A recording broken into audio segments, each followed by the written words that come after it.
Omar, I want you. I want my family. The kids are hurting. I am hurting. You are hurting. I don't know what else to tell you. And those were the words of Simone Campbell Collymore in a message that she sent to her husband, Omar Collymore.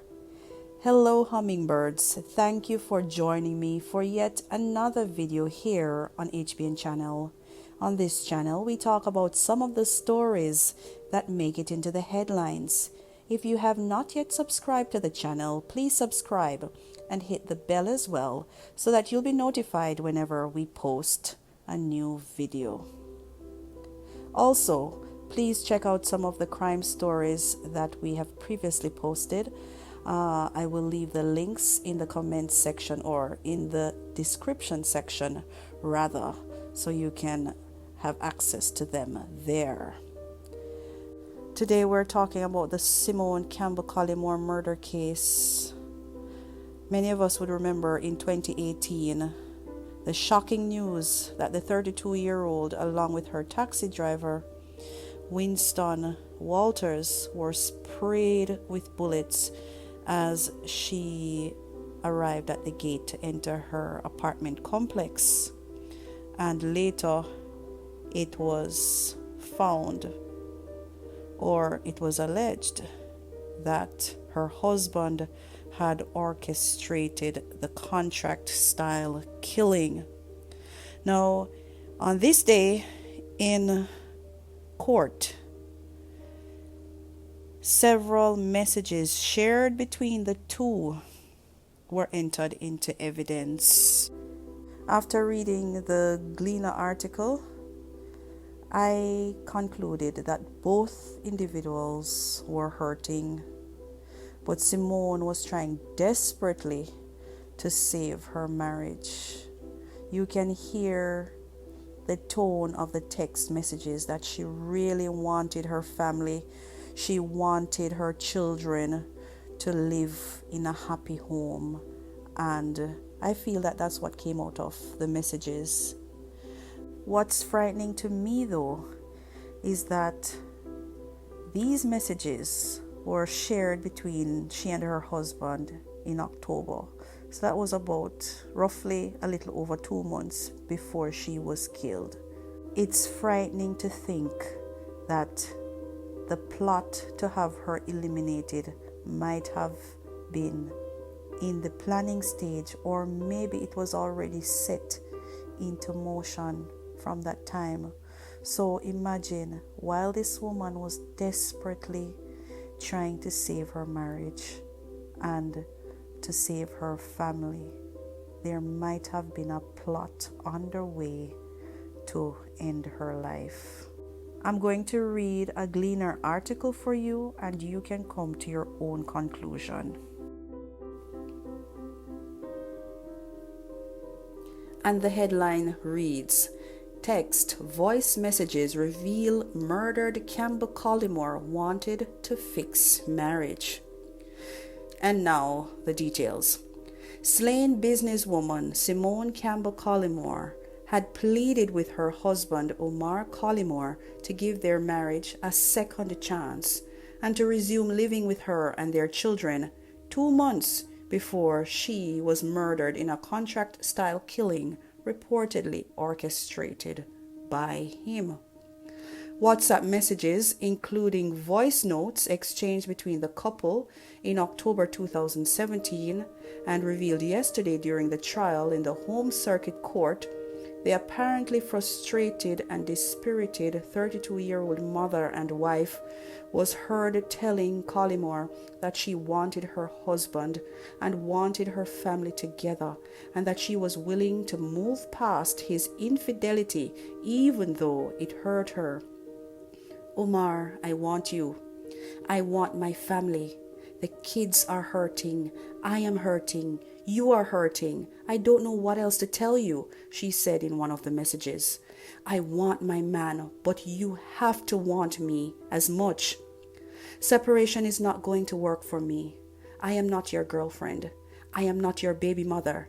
The bottom line is you're not even sure you want me. Campbell Collymore said in another message. Campbell Collymore was killed along with taxi driver Winston Corey Walters on January 2, 2018.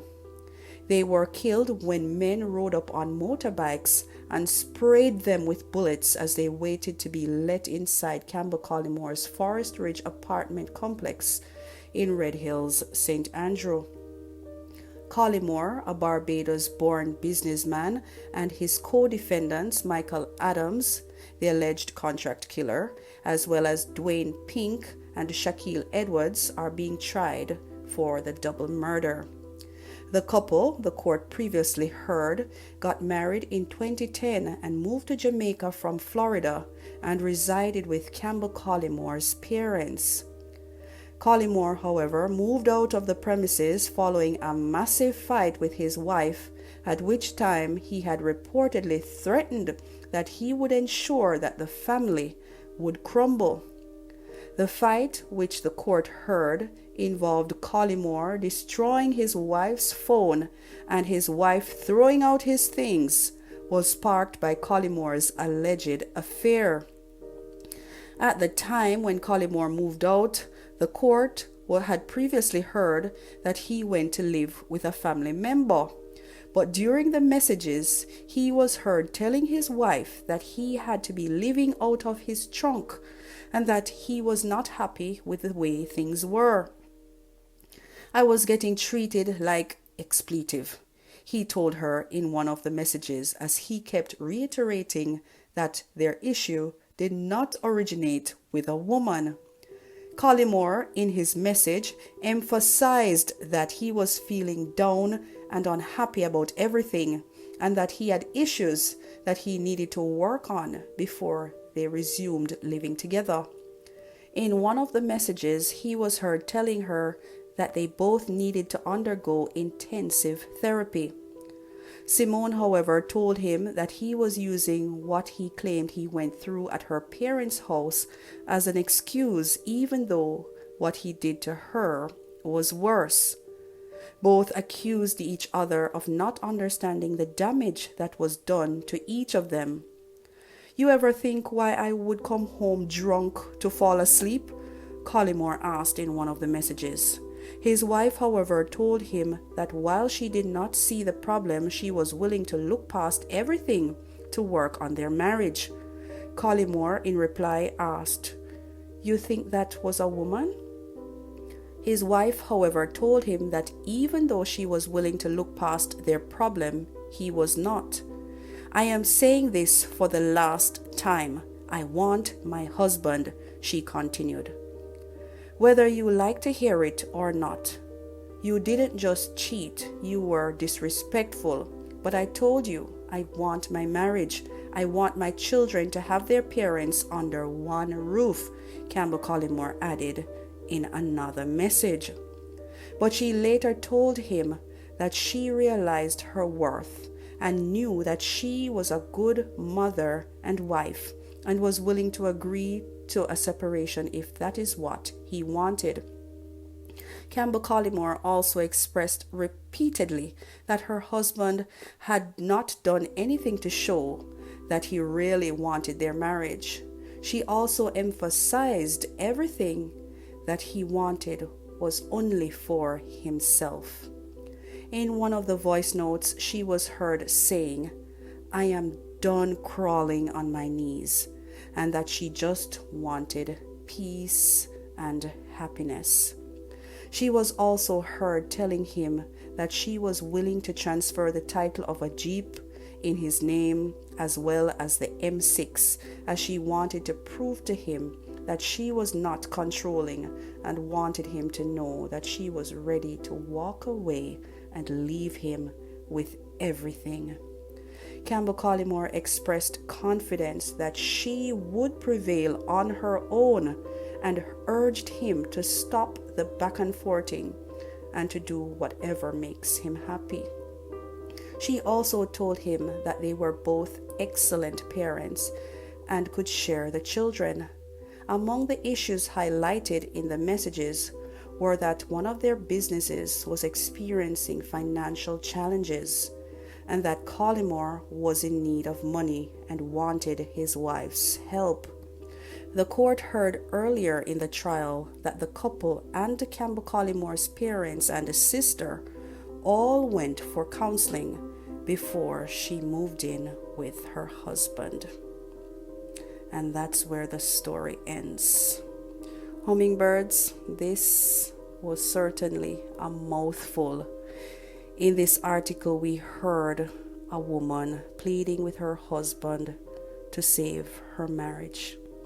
What are your thoughts on this one, Hummingbird? Please leave your comments in the comment section. Thank you again for joining me for yet another video here on HBN channel. If you have not yet subscribed, please go ahead and subscribe and hit the bell as well so that you'll be notified whenever we post a new video. Until next time, stay safe and walk good.